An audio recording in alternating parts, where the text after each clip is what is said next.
Hello दोस्तों, welcome back to my channel Raj classes lecture. आज की ये वीडियो क्लास 10th वालों के लिए सबसे ज़्यादा मोस्ट इम्पोर्टेंट होने वाली है। तो देखिए दोस्तों, class 10th math board exam 2025।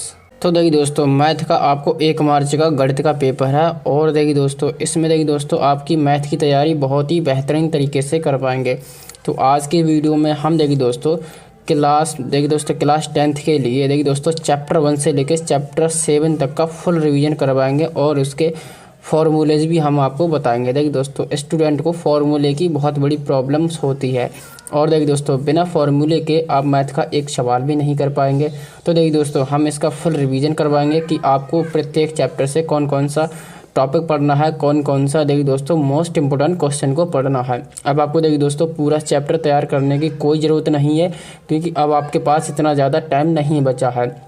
क्योंकि देखिए दोस्तों आपका 1 मार्च को पेपर है और इसमें देखिए दोस्तों 4-5 दिन है, ठीक है। और उसी में आपको देखिए दोस्तों मैथ का फुल रिवीजन करना है। तो उसी में देखिए दोस्तों आपको ना मोस्ट इम्पोर्टेंट टॉपिक को पढ़ना है और मोस्ट इम्पोर्टेंट क्वेश्चन को पढ़ना है। बाकी सभी फालतू क्वेश्चन को अब आपको छोड़ देना है, क्योंकि अब आपके पास इतना ज़्यादा टाइम नहीं है। और हम देखिए दोस्तों आपको फॉर्मूलेज भी बताएंगे। तो आपको देखिए दोस्तों यह वीडियो लास्ट तक देखनी पड़ेगी। और इस बार आपके मैथ में 70 में 70 नंबर लाने से कोई भी नहीं रोक सकता और आपको मैथ में टॉप करने से भी कोई नहीं रोक सकता। तो चलिए दोस्तों बिना देरी की वीडियो को शुरू करते हैं।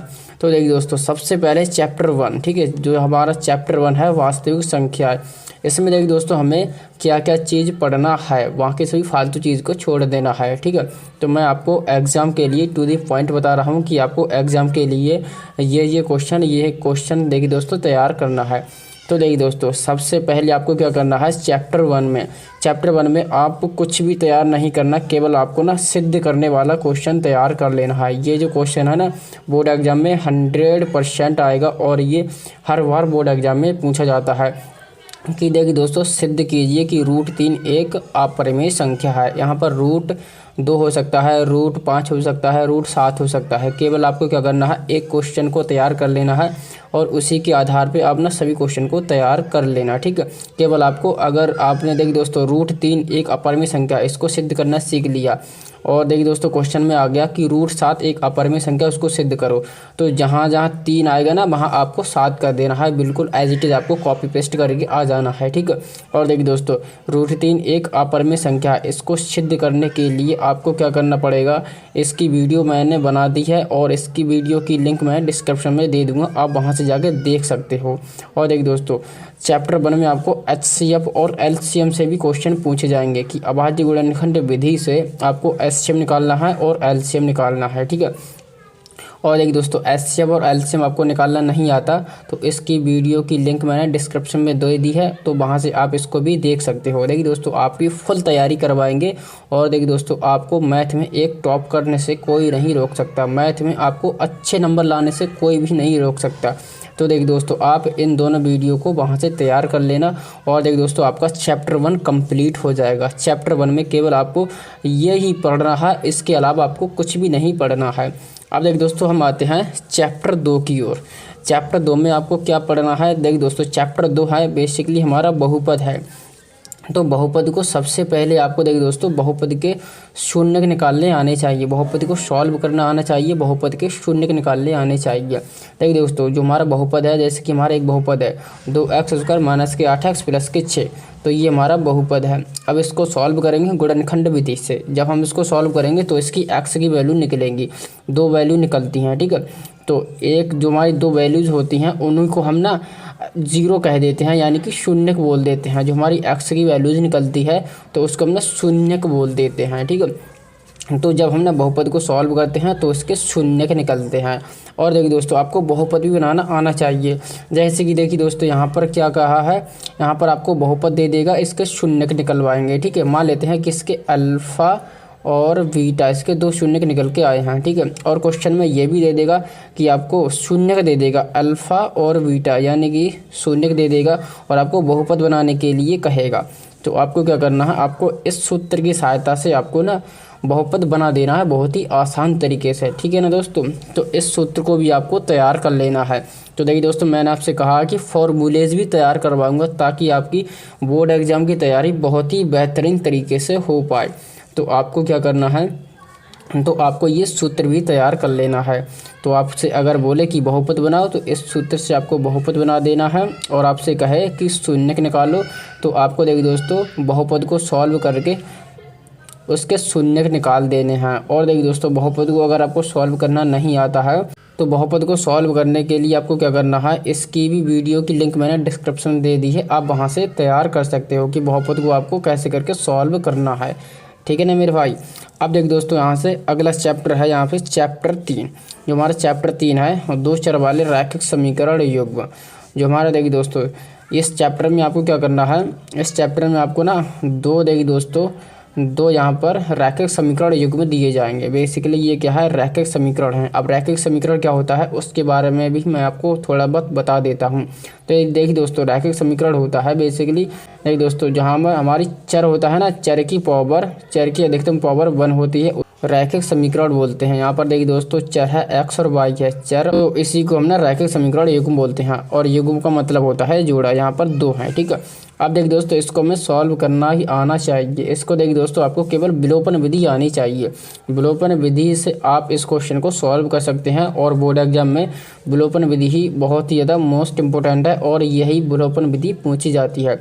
तो आपको विलोपन विधि बहुत अच्छी तरह से आनी चाहिए।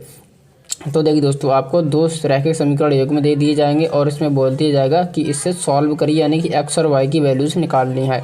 तो आपको क्या करना है, विलोपन विधि की सहायता से आप इसको सॉल्व कर सकते हैं। विलोपन विधि बेसिकली क्या होती है, विलोपन विधि में हम क्या करते हैं, एक चर की मान को हम ना काटते हैं, फिर हम ना दूसरे चर के मान को निकालते हैं, और उसी दूसरे चर के मान से हम ना पहले चर के मान को निकाल देते हैं। तो हमें क्या होता है, दोनों चर की वैल्यूज यहाँ पर निकल के आ जाती हैं। तो इस तरीके से हम क्या करते हैं, विलोपन विधि से इस क्वेश्चन को सॉल्व करते हैं।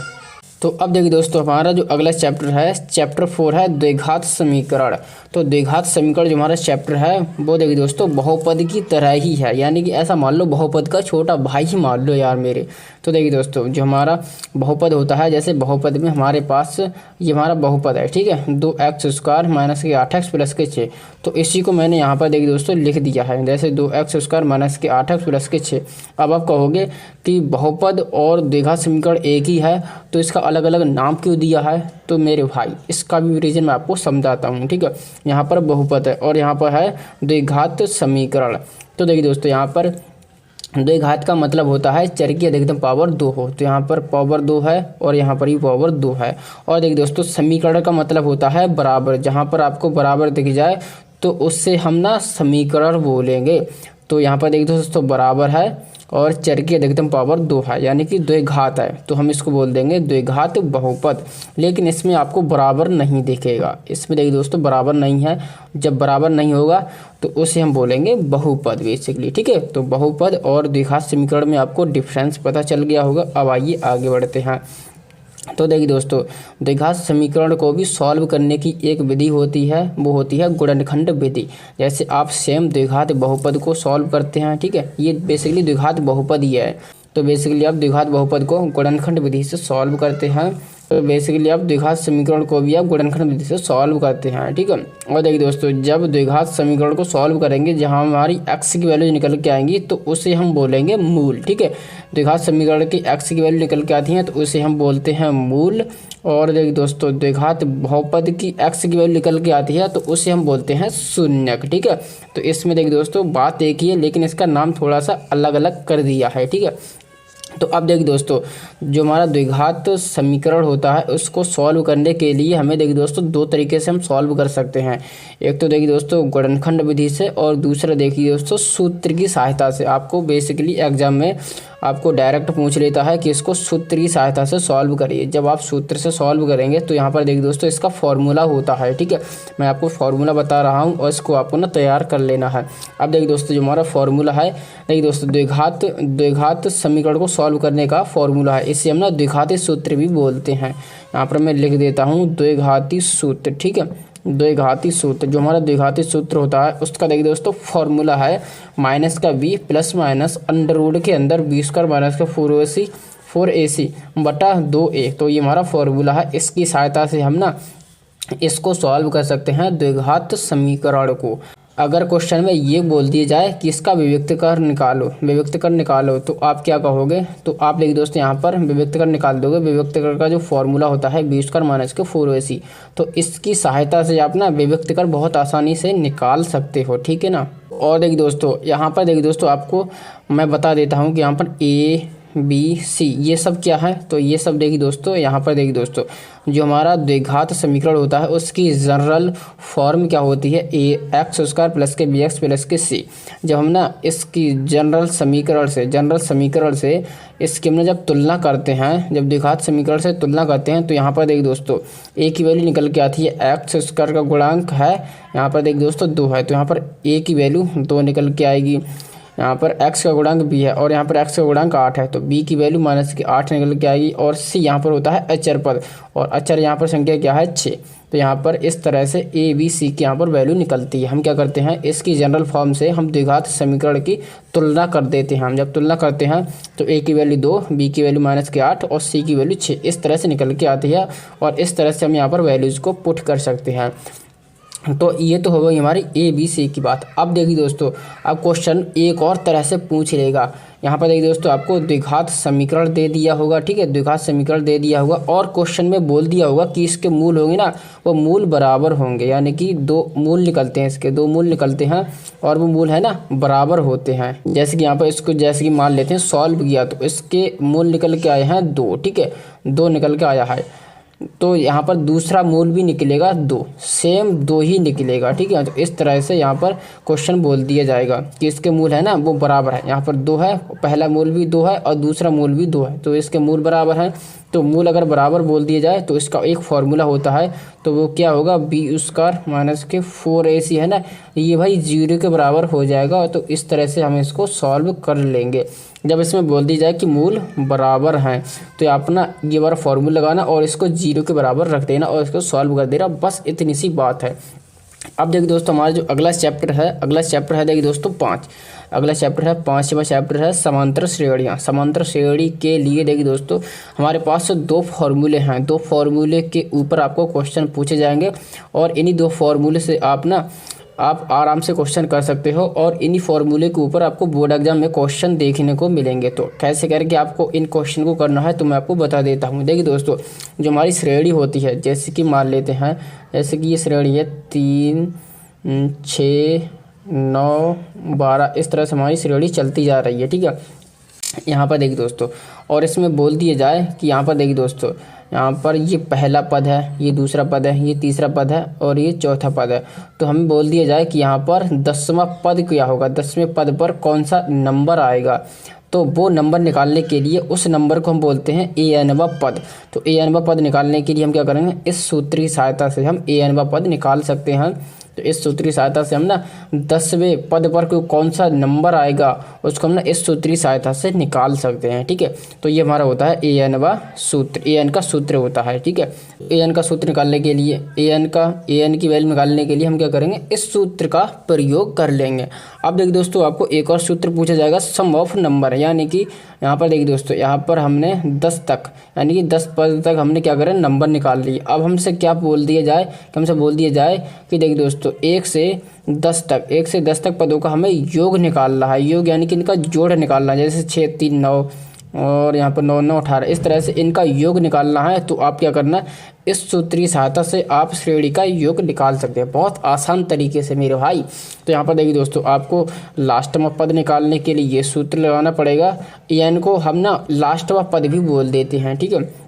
तो लास्टवां पद यानी कि एनवां पद निकालने के लिए ये वाला सूत्र प्रयोग कर लेना और श्रेणी का योग निकालने के लिए आप ना ये वाला सूत्र प्रयोग कर लेना। तो ये 2 सूत्र की सहायता से आप है ना आराम से क्वेश्चन को सॉल्व कर सकते हैं और आपको इन्हीं क्वेश्चन के आधार पर आपको देखिए दोस्तों बोर्ड एग्जाम में क्वेश्चन देखने को मिलेंगे।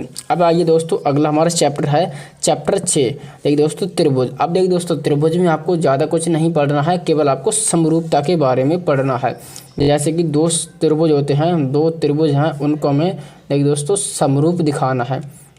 समरूप दिखाना है, जब समरूप दिख जाते हैं तो उनका सिंबल होता है इस तरह से, ये समरूप का सिंबल होता है। अब देखिए दोस्तों, हम ना दो त्रिभुज को समरूप दिखाने के लिए हम ना बेसिकली 4 तरीके से हम इसको सॉल्व कर सकते हैं। 4 तरीका कौन सा है मैं आपको बता देता हूँ। देखिए दोस्तों, एक हमारा जो त्रिभुज होता है उसमें देखिए दोस्तों 3 एंगल होते हैं। ठीक है, हर एक त्रिभुज में 3 एंगल होते हैं। तो इसे समरूप दिखाने के लिए हम क्या करेंगे, इसके संगत एंगल, संगत कोण, अगर संगत कोण बराबर हो जाते हैं ना तो वो त्रिभुज समरूप हो जाता है। जैसे कि ये देखिए दोस्तों, इसका ये वाला एंगल इसके बराबर हो जाएगा, ये वाला एंगल इसके बराबर हो और ये वाला एंगल इसके बराबर हो। ठीक है, तो ये त्रिभुज क्या हो जाएंगे, ये त्रिभुज समरूप दिख जाएंगे। ठीक है, अगर इसका कोई 2 एंगल ही बराबर हो, कोई 2 कोण बराबर हो तो तीसरा कोण ऑटोमेटिकली बराबर हो जाएगा। जैसे कि ये वाला कोण इसके बराबर हो, ये वाला कोण इसके बराबर हो, तो ये बचा हुआ कोण भी इसके बराबर हो जाएगा। तो हमारे कोई 2 एंगल भी बराबर होंगे तो देखिए दोस्तों वो हमारे त्रिभुज समरूप हो जाएंगे। और देखिए दोस्तों, साइड एंगल साइड, इसमें क्या होता है, 2 भुजाओं का अनुपात, 2 भुजाओं का अनुपात बराबर हो और उनके भुजाओं के बीच का कोण बराबर हो तो वो त्रिभुज समरूप हो जाएगा। और या फिर देखिए दोस्तों, त्रिभुज की सभी संगत भुजा का अनुपात बराबर हो तभी वो समरूप हो जाएगा। ठीक है ना दोस्तों, तो ये 4 विधि हैं। इन 4 विधि की सहायता से आप त्रिभुज को समरूप कर सकते हैं और आराम से दिखा सकते हैं। ठीक है ना दोस्तों, तो इस प्रकार से हम देखिए दोस्तों त्रिभुज में देखिए दोस्तों हमें ज़्यादा कुछ नहीं पढ़ना है, केवल समरूपता के बारे में पढ़ना है। ठीक है, एक और पॉइंट पढ़ लेना है, वो क्या है, हमारी प्रमेय है। प्रमेय कौन सी है, थेल्स प्रमेय है, हमारी थेल्स प्रमेय है, उसको भी हमें पढ़ लेना है। ठीक है, उसको हमें रिवाइज कर लेना है। बेसिकली थेल्स प्रमेय क्या कहती है, इसको मैं यहाँ पर शॉर्ट में यहाँ पर बता देता हूँ। जैसे कोई हमारा त्रिभुज है, ठीक है, कोई हमारा त्रिभुज है। अब देखिए दोस्तों, इसमें देखिए दोस्तों ये वाली भुजा है। अब इस भुजा के समांतर मैं एक रेखा खींचता हूँ। ठीक है, मैं एक रेखा खींचता हूँ इस भुजा के समांतर, ये वाली भुजा और ये वाली भुजा समांतर है। तो इसने क्या किया है, देखिए दोस्तों ये वाली भुजा को और ये वाली भुजा को 2 पॉइंट पर कट किया है। तो ये देखिए दोस्तों, इसका और इसका अनुपात, ठीक है, इसका और इसका अनुपात बराबर होगा ये वाली भुजा और ये वाली भुजा के अनुपात के बराबर होगा। जैसे कि मैं यहाँ पर इसको x मान लेता हूँ, इसको y मान लेता हूँ, इसको z मान लेता हूँ और इसको देखिए दोस्तों x y z और इसको a मान लेता हूँ। बेसिकली यहाँ पर देखिए दोस्तों, तो हमारा क्या होगा, तो देखिए दोस्तों x बटा वाई यानी कि ये वाली 2 भुजा का अनुपात बराबर होगा ये वाली भुजा के अनुपात के, यानी कि z बटा a। तो ये देखिए दोस्तों हमारा अनुपात बराबर होता है। तो और यही होती है हमारी थेल्स प्रमेय। ठीक है ना, तो हमारी देखिए दोस्तों किसी त्रिभुज में एक भुजा के समांतर रेखा खींची जाए तो वो अन्य 2 भुजाओं को बराबर अनुपात में विभाजित करती है। तो इस प्रकार से हमारी थेल्स प्रमेय होती है। तो थेल्स प्रमेय भी आपको तैयार कर लेनी है, क्योंकि एग्जाम में थेल्स प्रमेय को सिद्ध करने के लिए आ जाता है। तो इसको भी आपको तैयार कर लेना है। अब देखिए दोस्तों, जो हमारा अगला चैप्टर है निर्देशांक ज्यामिति। निर्देशांक ज्यामिति में केवल आपको 2 सूत्र तैयार करने हैं। एक तो हमारा है दूरी सूत्र। यहाँ पर देखिए दोस्तों आपको 2 बिंदु दे दिए जाएं, ये तुम्हारा है जैसे कि 2,3 और दूसरा बिंदु है 5,4। तो हमें क्या करना है, 2 बिंदु दे दिए जाएंगे और यहाँ पर देखिए दोस्तों इनके बीच की दूरी निकालनी है कि इनके बीच की दूरी क्या है। तो दूरी वाला सूत्र लगाएंगे, दूरी निकल के आ जाएगी। तो ये वाला हमारा है दूरी वाला सूत्र। अंडर रूट के अंदर x2 माइनस x1 का whole square plus y2 minus y1 का होल स्क्वायर और इसका रूट कर देना है, तो इसकी दूरी निकल के आ जाएगी। और यहाँ पर देखिए दोस्तों x1 x2 क्या है, y1 y2 क्या है। यहाँ पर देखिए दोस्तों ये हमारा है x1 और ये हमारा है y2, ये हमारा है x2 और ये हमारा है y2। तो इस तरह से हमारा ये देखिए दोस्तों x1 y1 और x2 y2 हमारे निकल के आ जाएंगे। ठीक है, अब देखिए दोस्तों विभाजन सूत्र से भी आपको क्वेश्चन पूछे जाएंगे। विभाजन सूत्र बेसिकली क्या होता है, जैसे कि यहाँ पर देखिए दोस्तों यही 2 बिंदु मान लो, ठीक है, ये 2 बिंदु हैं और इसको देखिए दोस्तों हमें ना विभाजन करना है, यानी कि तोड़ना है। यहाँ से देखिए दोस्तों तोड़ेंगे और ये देखिए दोस्तों 1:2 में बटेगा, 1:2 में बटेगा। तो ये बिंदु है ना, इसके हमें निर्देशांक बताने हैं। निर्देशांक यानी कि x, y बताना है। तो जब हम x, y बताएंगे तो हम ना इस सूत्र का प्रयोग कर लेंगे। x1 y1 और x2 y2 ये तुम्हारे ये हो गए। और ये देखिए दोस्तों जो अनुपात होता है इसको हम बोल देते हैं m1, इसको बोल देंगे m2। और ये हमारा x y तो हमें निकालना है। तो इसके लिए हम ये क्या करेंगे, ये वाला सूत्र यहाँ पर पुट कर लेंगे। तो हमारा देखिए दोस्तों ये इसको बोलते हैं हम ना विभाजन सूत्र। विभाजन सूत्र के लिए हम क्या करेंगे, x, y निकालेंगे तो m1 x2 plus m2 x1 बटा m1 प्लस m2। और कोमा m1y2 प्लस m2y1 बटा m1 प्लस m2। तो इस सूत्र की सहायता से हम x, y निकाल सकते हैं। तो इस तरह से हम देखिए दोस्तों निर्देशांक ज्यामिति में केवल हमें ये दो सूत्र के ऊपर क्वेश्चन तैयार कर लेने हैं और ये देखिए दोस्तों सूत्र भी तैयार कर लेना है बहुत अच्छी तरह से। अगर आपने इतना कुछ तैयार कर लिया तो आपके चैप्टर 7 तक की बहुत अच्छी तरह से तैयारी हो जाएगी। तो आपको देखिए दोस्तों इस तरह से तैयारी करनी है और आप देखिए दोस्तों 1 मार्च मैथ के पेपर में हल्ला कर दोगे। यह देखिए दोस्तों आपके लिए देखिए दोस्तों बहुत बड़ा अचीवमेंट होगा। और इसमें देखिए दोस्तों अगर आपने ये तैयारी कर ली तो आपको क्या करना है, इसका फुल रिवीजन कर लेना है बहुत ही कम टाइम में। अब आपके पास इतना ज़्यादा टाइम नहीं है जो आप ज़्यादा से ज़्यादा टाइम लगाए, आपको कम से कम टाइम लगाना है और आपको अच्छी तरह से रिवीजन कर लेनी है। तो चलिए दोस्तों आज की वीडियो में फिलहाल इतना ही, चलिए मिलते हैं किसी नई वीडियो में। Thank you.